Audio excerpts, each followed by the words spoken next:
So when you launch the application, you see the splash screen, followed by the last collection that was active when you left the application. So let's add a new asset by clicking on the plus icon. We will give it a title and a description. So in this case, I'm adding a cassette recorder, which is of a Philips model. And the model number is AQ6487. So AQ6487. If I don't give a description, by default, it takes the title, and I can obviously edit to the description if I want to.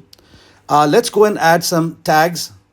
I already have populated my tag library, so you'll see lots of them. Let's give this a category of electronics. So I'll go down and add electronics to it. And then I also want to give it a subcategory within electronics.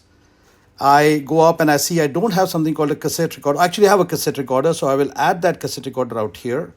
And both these tags get associated. And then I want to add some images for this. So I have some images already stored.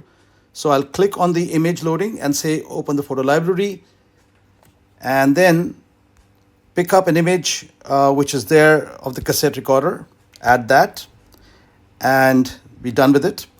Maybe I want to add one more image, but I want to take an image myself of the asset. So I will then again go into the image edition option here and then click on the open camera. And in this case, I have the cassette recorder lying with me. And I will take a picture of the cassette recorder and then use this photo. And then I have this background removal option here. I click on that and it clears the background and I get it done. And this image also gets added.